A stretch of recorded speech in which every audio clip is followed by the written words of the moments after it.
Bismillahirrahmanirrahim. Alhamdulillah Rabbil Alameen, wa salatu wa salam ala Sayyidina Muhammadin wa ala alihi wa ashabihi ajma'in. Amma ba'd, fa'a'udhu billahi minash shaitanir rajim. Bismillahirrahmanirrahim. Allahumma rabbi shrah li sadri wa yassir li amri wa hlul 'uqdatam min lisani yafqahu qawli. Sadaqallahul azim. Assalamu alaikum wa rahmatullahi wa barakatuh.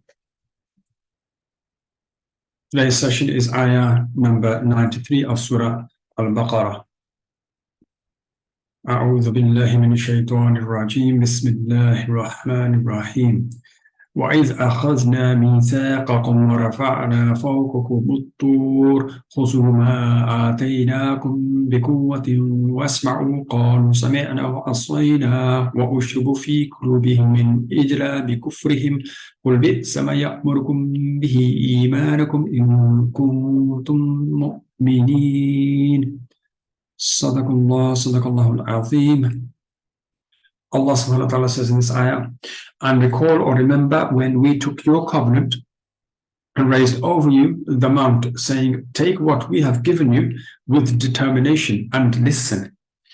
They said, instead, we hear and disobey, and their hearts absorb the worship of the calf because of their disbelief. Say, how wretched is that which your faith enjoins upon you, if you should be believers.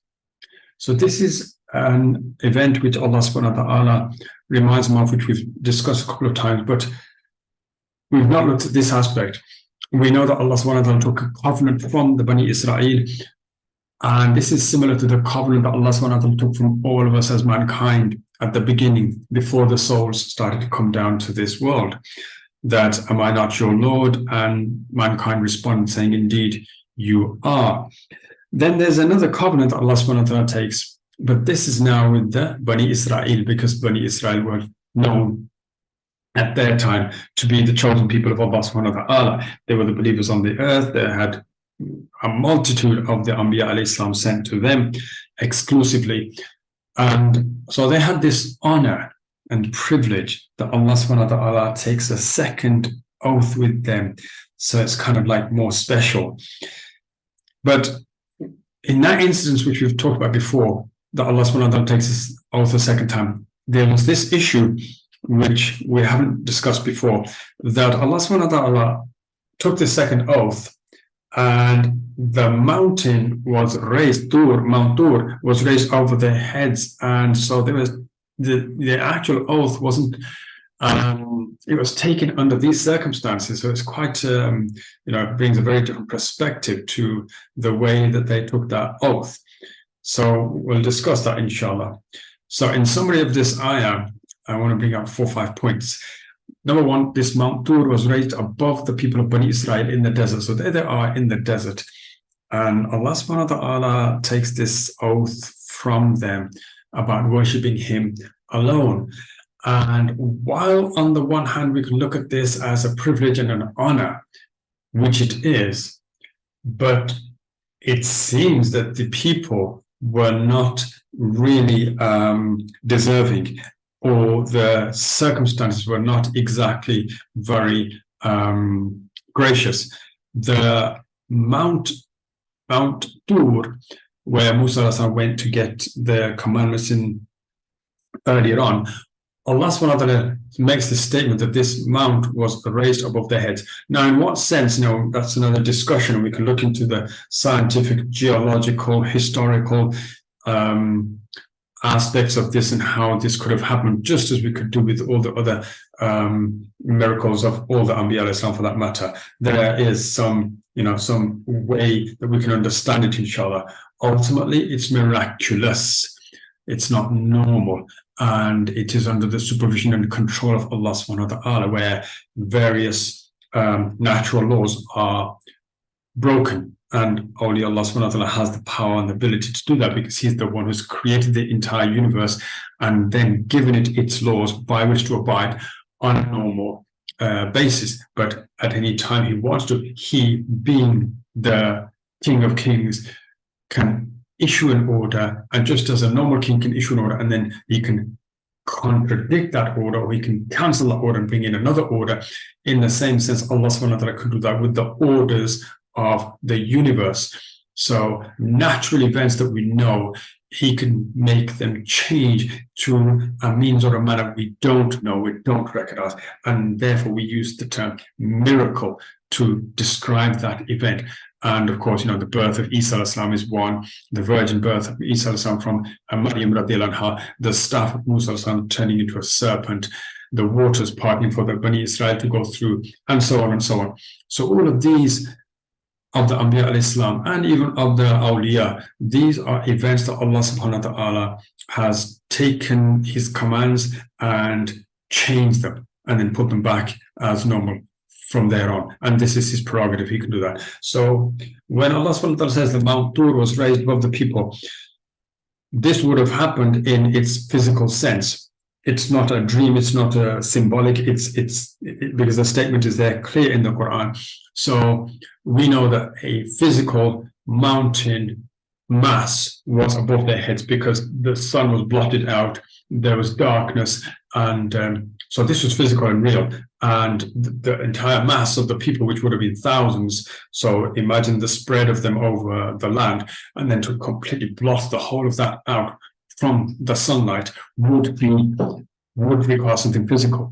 And so what Allah subhanahu wa ta'ala is saying is how it happened. But to actually imagine, and as we often do in a sort of childish sense, that a whole mountain is simply picked up and placed somewhere and then floating in midair and then plumped back where it was. I don't think it was actually like that. And so the means we don't know. That Allah subhanahu wa ta'ala will show us on Yawm al-Hisab, inshallah, how he does these things, how, that this is later on. But we can understand that it isn't in that simple, childish manner as well. It is something that is known in the wisdom of Allah subhanahu wa ta'ala, how he bends and changes the nature of creation, just as how creation is. That is in itself, just as we know things normally. All of those things that we know normally are all miracles. Anyway, a woman giving birth to a baby, that is miraculous.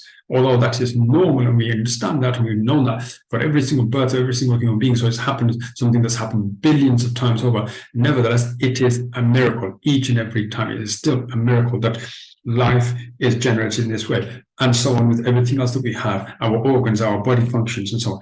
Everything is actually a miracle in the first place because it came from nothing. So it's a miracle. But then for Allah subhanahu wa ta'ala to step in and change that into another form of a process is a miracle from the norm that we're used to. So I'll leave that there now for Mount Tur, but this was the condition under which the people were given the oath, the covenant. They were then told to be firm in their belief to the Torah and heed the commands. So under the circumstances of the mountain over their heads, they're told, here is a second chance to take a covenant with me. Allah subhanahu wa ta'ala is telling them that you will worship me, no one else, and you will obey the commands that I give you that are in the hands of Musa alayhi salam. In response, the people claim to hear. We hear, yes, we heard the commands of Allah ta'ala, but they did not obey. Right? They claimed to hear it, but they went on further, and thereafter they started disobeying. And again, as I've mentioned earlier, this does not mean that it was completely everybody. No, there were always good people amongst them who were obedient, but the majority, as I mentioned previously, were in a state of disobedience as time went on. Their hearts, were where the problem was, still contained traces of shirk from the worship of the calf. So the event of the calf has already happened, which a majority of them was involved in. And despite those who were particularly vociferous and those who were particularly directly involved in the making of the calf and the enjoyment of worshipping the calf, although those people were punished, put to death, so there were no more, nevertheless, the rest of the people who were also in support or were engaged in that, without being directly involved, they still had that sensation, that feeling, that notion, that experience of shirk, and it hadn't gone from them. It was contained in their hearts. So then Allah Ta'ala concludes that this faith of theirs, where they took the covenant said they heard it, and then went on to disobey later on. Because don't forget, this revelation is happening at the time of Rasul Sallallahu Alaihi Wasallam, and the event of the mountain and the covenant has happened to maybe more than 2,000 years previously. So over that time, people have obviously become more and more disobedient, and Allah subhanahu wa ta'ala is now concluding and saying that you took that covenant, but you didn't accept it truly in your hearts because there was shirk in your hearts from the calf worship. And over time, you were disobedient to that covenant. So at that time, perhaps there were few who were disobedient, and over time that number grew to overwhelm the number that became small of those who continued to be obedient. So this is Allah subhanahu wa ta'ala's revelation at the time of Rasul, if you like, looking at it in hindsight. So, just looking at a bit more detail now, Allah Ta'ala required from the Bani Israel a firm belief in Him, and only then would they heed the commands of Allah Ta'ala within the covenant, within the Torah. So Allah Subhanahu wa Ta'ala is requiring that from them, because if you are firm about something, you have yaqeen in it, you are strong about it to begin with, then you're going to carry it through. Especially in the case of a qawm, because a qawm is required to obey consistently from generation to generation. So if the first generation is very good and has very high standards, then those standards will be passed on. But as we know, from each generation, each successive generation has a little less of the standards of the previous generation, and this continues until it can be completely obliterated. It can be dissolved away, hence the need for continuously sending prophets to remind and refresh the message of Allah subhanahu wa ta'ala. So here, in the first instance, Allah subhanahu wa ta'ala is giving that, making that covenant with them, is expecting all of them to have that very high standard, which is how Rasulullah sallallahu alaihi wasallam began with the Salaf, with the Sahaba. The Sahaba who were very close to Rasul sallallahu alaihi wasallam and were there literally physically with him, they had that highest of standards. There was no room for even the slightest mistake. And there are various stories of Sahaba who, if they did make some mistakes, they were reprimanded for that, and then they reached the high standards again and maintained them. So this was the standard of the Sahaba. Then came the next generation, the Tabi'in. Then came the next generation, Tabi'in. But successively, although those three generations are special in the side of the Hadith, Rasul Sallallahu Alaihi Wasallam speaks about the best of generation being his generation, then the one after that, then the one after that, and it does not continue with that. However, successively, the Muslim generations have maintained that high standard, starting with the Sahaba, which has then dropped a little with Tabi'in, dropped a little further with Tabi'in, and then continuously dropped till today. Today, we have that same situation, similar to what happened with the Bani Israel. Initially, at the time of the covenant, very high standards, and having said that, though, not as high as the standards of the Sahaba, because amongst those people were the people who had been involved in the worship of the calf. Whereas in the case of the Sahaba, everyone, despite coming from kufr and shirk themselves, just the same as Bani Israel, despite that, with the disciplining and the washing of the hearts that was from the teaching of Rasulullah sallallahu alaihi wasallam and his sahabat, his closeness, his companionship, they were 100% clear of shirk.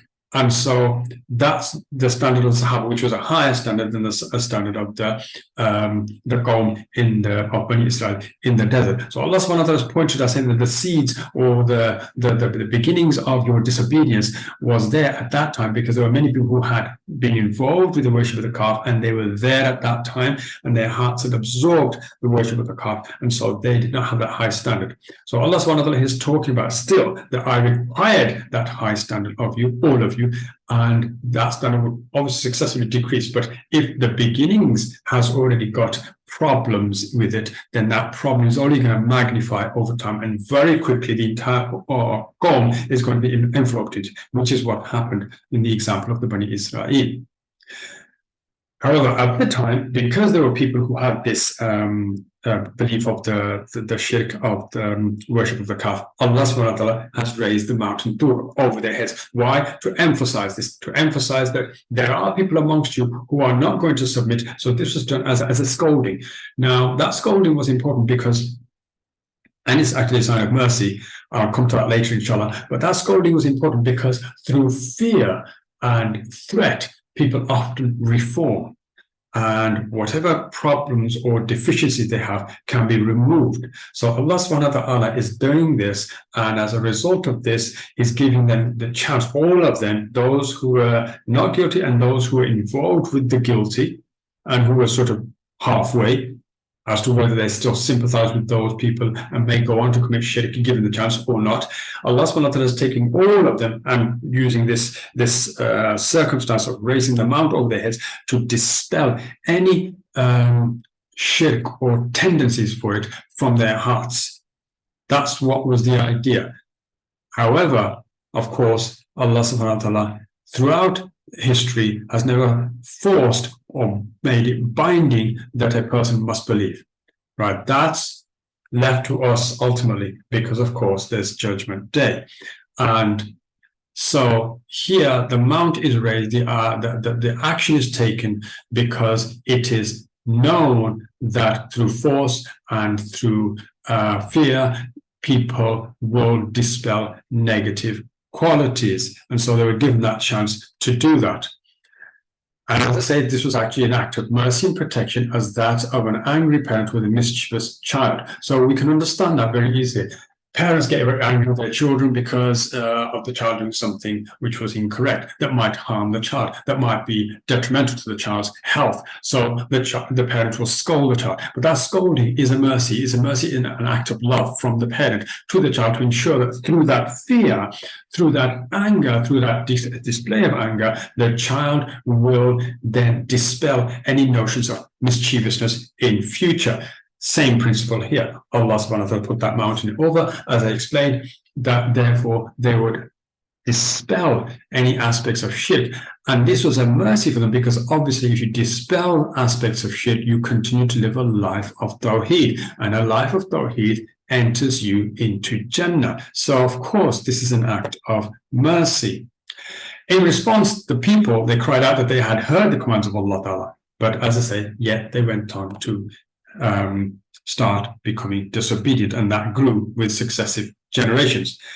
So what was the inner reason? The inner reason for this was due to harboring shirk which have not left their hearts. Now, there's two aspects here. One I've already discussed in previous sessions, which is that they had lived with the Egyptians. They had seen and grown up with shirk all around them for generations. And it had actually had an impact on their hearts, which they may or may not have realized. But when they came to the desert and Musa had gone 40 days and 40 nights, they resorted to this. And that's when this hidden psychological effect of living with kuffar had reared its ugly head in the people. And so they made the calf, and they were convinced through the waswasa of shaitan to do this. And that was easy for shaitan to do because, of course, what was already in their hearts, which they had grown with in Egypt.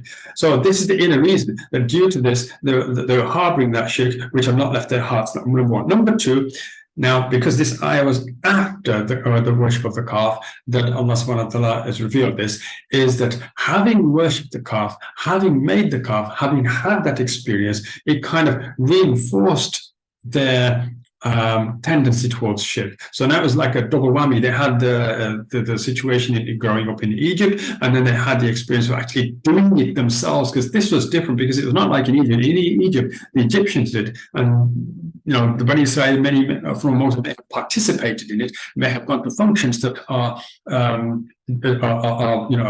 involving those gods, etc. in Egypt. But they hadn't actually done it themselves. So in the desert was themselves doing it. So this is really, this was quite a significant step for them to take. So the fact that they had taken it brought the taste of shirk even closer to them, as close as it can be, because you've done it yourself. So Allah subhanahu wa ta'ala is looking at all of this in hindsight from this ayah. You can see that in their hearts, they had harbored shirk. It hadn't left their hearts, whether it was from Egypt or whether it was from this significant experience in the desert. And as a result of that, of course, hearing the commands of Allah, they went on and disobeyed when there was no longer the situation of the mountain over their heads, and so on. The threat was removed, the fear was gone, and so over time, slowly, and of course, with the waswasa of shaitan continuously at them, they were easily able to go back to sympathizing and then actually committing acts of shirk themselves again. And disobedience to Allah subhanahu wa ta'ala is an act of shirk. So this is, the inner reason as to why this took place. Now I'd like to have a look at some aspects, inshallah, to do with the ummah ourselves, as always. أعوذ بالله من الشيطان الرجيم بسم الله الرحمن الرحيم وإذ أخذنا ميثاقكم ورفعنا فوقكم الطور خذوا ما آتيناكم بقوة واسمعوا قالوا سمعنا وعصينا واشربوا في قلوبهم العجل بكفرهم قل بئس ما يأمركم به إيمانكم إن كنتم مؤمنين. And recall when you took your covenant and raised over you the mount, saying, take what we have given you with determination and listen. And they said instead, we hear and disobey, and their hearts absorb the worship of the calf because of their disbelief. Say, how wretched is that which your faith enjoins upon you, if you should be believers. So, previously, in my last session, we learned that despite many miracles of Allah Ta'ala to the Ummah, and those miracles were, I was speaking about how we actually received countries to our name, lands given to us, prior to which we were oppressed. So those miracles that happened, yet despite those miracles which I discussed in the last session, yet we had also fallen for idolatry from living with other religions in those various instances, such as I mentioned about Pakistan, the condition of Pakistan, Bangladesh, Africa, Saudi Arabia, etc. And there are other countries. These are the examples I used in my last session. So this is very similar to the behavior of the Bani Israeel. They had miracles from Allah subhanahu wa ta'ala, and yet they were able to go on and disobey Allah subhanahu wa ta'ala. And we had the similar situation.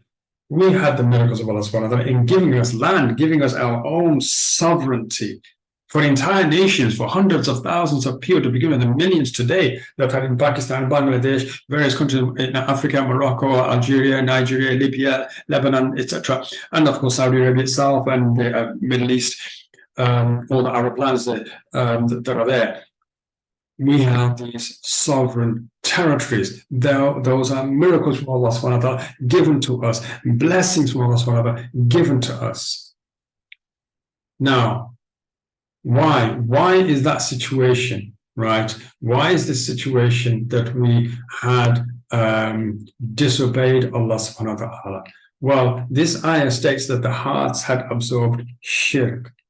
The hearts had absorbed shirk, and I explained about the calf and living with the Egyptians previously for the Bani Israel. Well, we've done the same thing. We've done the same thing in two instances. One was that where we previously didn't have these countries, and we were living amongst non-Muslims, those who had religions other than Islam, and there was shirk occurring, and we were growing up amongst that, despite being Muslim. So we required our own land, so we wouldn't have those events happening around us, because it would be our own Muslim lands.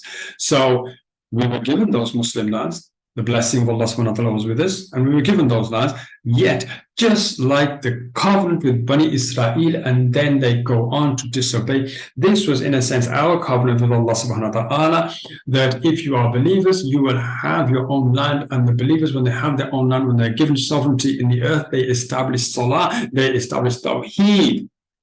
And what did we do? We began with those good intentions, but very quickly we deteriorated. Why? And as I said again, because of the absorption of shirk, that we had lived amongst them, like the Bani Israel had lived in Egypt amongst the non-Muslims. And what's happened since then is also that once we had our sovereign territories, many of us have come to non-Muslim lands from those Muslim lands. And again, we've been exposed to modern shirk, which is now festivals and so on, Halloween, Christmas, etc., birthdays, and so on, all these other festivals and celebrations that are not known in Islam. And many scholars speak against such things as even birthdays, and they have good reason to. So what happens is that we now have that second situation, which the Bani Israel had in the desert, the worship of the calf, which was now they themselves. And that's where we are now. Many of us Muslims now, we ourselves start to celebrate Christmas. We ourselves celebrate Halloween. We ourselves celebrate birthdays, etc., etc.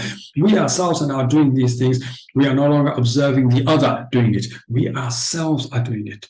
And that is principally the same as the behavior of the Bani Israel, making their own calf in the desert, no longer needing the Egyptians, doing it themselves. We are now doing it ourselves. So that's where now we are absorbing shirk. In the first instance, like Bani Israel, it was from living with these people, non-Muslims. In the second instance, like Bani Israel again, we did it and are doing it ourselves. So subhanAllah, Rasulullah sallallahu alaihi wasallam's words are immensely applicable and immensely true for us, that you will follow the ways of the Yahud and Nasara step by step. So that's where we are. Now, once exposed to kufr, it is difficult to erase from the hearts and minds. And that's the problem here. Why? We were given a kalima that is so cleansing. La ilaha illallah. Nothing is worthy of worship. Negation, then followed by affirmation. Illallah. It doesn't start with affirmation. Allah, la ilaha illallah, although that ayah exists in the Quran. However, the kalima for us is, in the order it is, la ilaha illallah. Negation first, because all people absorb kufr, and so when they come to Islam, Islam prevents it at the door. Leave that out and come into the land of Islam, into the house of Islam, but leave out your shirk. Leave it out at the door. So at the door we are treated. La ilaha illallah. The statement that brings a non-Muslim into Islam is that. It's not the salah, it's not the hajj, it's not the fasting, it's not the zakah. It's this statement. This statement brings you in from outside. But this statement is saying, leave the baggage there. It's gone now. Leave it. You come in and you will gain new things, new belongings, new items you will have. But those items you had from previous, the items of shirk, you leave that baggage out of the house, come into the house, and we will provide for you. So that is how Islam deals with kufr. However, if we don't accept Islam completely and understand the kalima in its proper sense, then the danger of kufr remains with us. That stays with us. So that's why it's always been very strongly discouraged that Muslims should ever migrate from Muslim lands to non-Muslim lands. In fact, hijrah has always been from an area of kufr to an area of deen, from an area where you cannot practice religion to an area of where you can, from an area that's a non-Muslim land to a land that is an Islamic Muslim land. And although there are arguments about that in this day and age, that many Muslim countries have oppression, etc., that is so, and that's a different discussion. But my point is, just in principle, we are supposed to stay away from living amongst non-Muslims where shirk is going on, because their hearts and minds do absorb these things. And we constantly have the enemies that we do have that imbibe those things in ourselves. And I'll talk about that in a little while, inshallah. So the importance is there of preventing ourselves from being exposed to kufr, because here in this ayah, as in other ayat, there are the lessons of what happens to people once they're exposed to kufr, unless it's treated. Now, just as we had the miracles of Allah Ta'ala granting us these countries, each miracle, I want to point out, was actually preceded with oppression, which was the scolding of the mount over our heads. So what I mean is that just as the Bani Israel had the Mount Tur raised over their heads, and so they had a moment or a period where they were facing something of fear, something of dread, and something of concern, of deep concern to them, the mountain over their heads, and so that caused them to come to accept the commands of Allah Ta'ala. The same with us. The fact that we were oppressed in the land of non-Muslims, before we had our own Muslim lands, the fact that we were oppressed, for those of us that were in the world, that was the mountain over our heads. That was Allah Ta'ala putting it to us in a firm manner, that if you want your own place, I will give you your own place, but you must take this covenant with me that once you have that land, you will be Muslim. You will be having only Islam as your religion, and you will be obedient obedient to me. And of course, at that time, principally people were doing just that. They were making dua that, no, Allah, give us our own land. If we only had our own land, then we would be right. We would be good. We would be righteous. We'd have Islam. We'd have our own place, and we'd be away from the shirk. So then Allah subhanahu wa ta'ala gives us that. And once it's given to us, what did we do? That is all known because history tells us what we've done. And that's the same, again, principally as the behavior of the Bani Israel. We had our mountain over our heads, just as they had over theirs. Theirs was in reality, ours was in principle. But the point is that we were given through fear, through intimidation. We were made to accept and want an Islam, a land of Islam, and a place to practice our deen. We promised that. We took that covenant. Yet when we got the place that we weren't asking for, then we started to become disobedient. And it is disobedience. And that is the shirk as well to Allah subhanahu wa ta'ala. To disobey Him is a form of shirk. Now, I want to talk briefly about the 4 enemies of the believer, which I touched upon just a little while ago.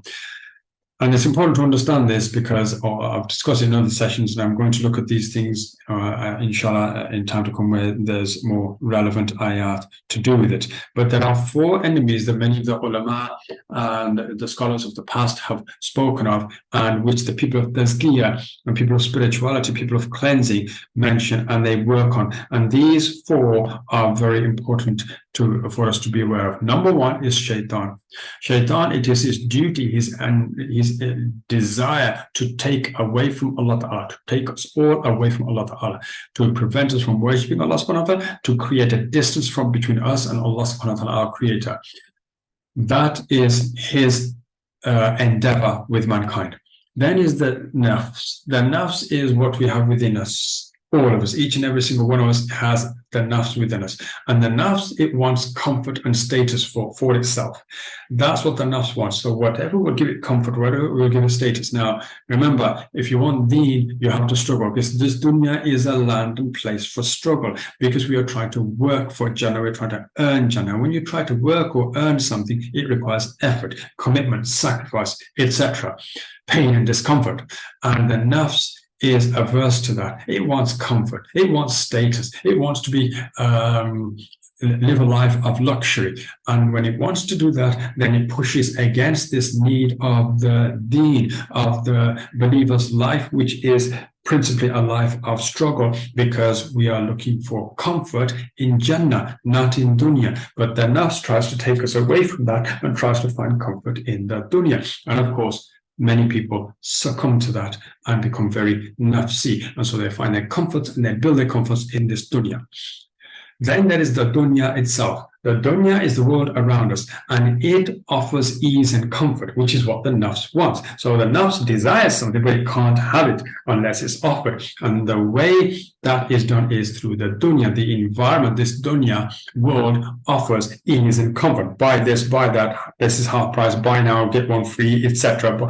All the stuff that is the offers of the dunya, to have material things that you don't need, or to have them in excess. And so when it does that, the nafs is attracted to that. So they kind of work in like a partnership. So we have the shaitan, we have the nafs, and we have the dunya. Finally, we have desire. And desire, again, is within us, just like the nafs. And the desire, shahwat, is the longing to have more and more. Not just to have something, but to have more and more of it. It's not enough to have one, got to have 2. When you have 2, it's not enough, I need to have 3. Or the more newer version, or the more updated version, or the brand new version, or the greater version, or the bigger version, or the more expensive version, or the more famous version, and so on and so on. Whatever it is that is greater and bigger, we desire to have it, and our desire seems to know no bounds. And that is something which the believer holds in check. You have to subdue the desire, because we can only allow the desire out in Jannah. In the dunya, it will destroy us, because this dunya cannot fulfill, cannot satiate our desires, because consistently and constantly newer things are brought out, and the desire is there to always want the newer thing. So for as long as new things are brought out, desire will continuously want more.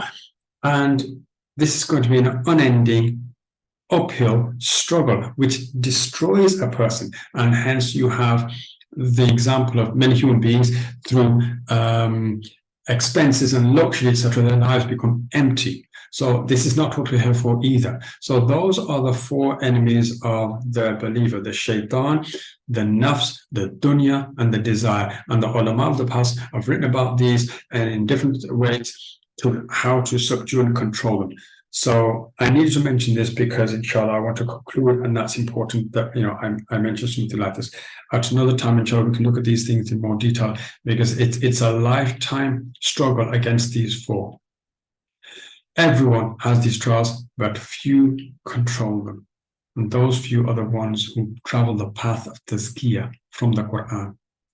So this Mount Tur is raised over the heads of Bani Israeel and ourselves, as I just mentioned, when times of persecution, in order to help submit the four enemies for believers. Because when you have fear and threat, then all four of these are subdued, because a person no longer looks for comfort, no longer looks for ease, no longer looks for status. They just want survival. They become humbled and they look at the reality of life. So that's, again, principally, spiritually, the idea of this Mount Tur being raised over the heads of the ummah or the Bani Israel, that it's there to help subdue the inner workings of what is truly the basis of our disobedience to Allah subhanahu wa ta'ala. So how can we keep these enemies subdued? As I mentioned in my previous session, tawbah and shukr. We need to detox from the life before Islam, and we do it through tawbah and shukr. Now, when a person is in a state of tawbah and shukr, the heart is receptive to commands of Allah Ta'ala, and reminders, even basic, simple reminders, are easily and quickly absorbed. And that's important. Not just to do tawbah, not just to make shukr, but to remain in a state of tawbah and a state of shukr. And that is important. And again, there's a lot that could be said about that, but I'm just going to leave it at that for now, that we need to be in a state of tawbah and a state of shukr, which is a higher maqam to the maqam, which is the first stage, which is to simply make tawbah and to make shukr. That's the first stage. And the second stage is to actually remain in a state of tawbah and shukr, where you actually don't have to consciously do it. You're subconsciously, you're naturally in that state all the time. As a result of which the four enemies that I mentioned, shaitan, nafs, dunya, and shahwat, the desire, these are constantly subdued. Because if you have to make tawbah, then at that time these enemies are subdued, but as soon as you stop making tawbah, they can reassert themselves. However, if you enter the state of being constantly in that state, then these four are constantly in a state of submission. So, like night following day following night, living a life constant in the state of either tawbah or shukr, i.e. moving from one to the other constantly, keeps the heart focused on Allah Ta'ala. That's the benefit. That's the blessing in it. And as we understand this idea of night and day, if you see night when it's dark, then slowly it becomes light and becomes day, and then slowly it becomes night and becomes dark and becomes night. Now, there's no place at any point where it's completely one or the other, except at the intensity of the day, which is when the sun is at its height, or the intensity of the night, which is, say, midnight.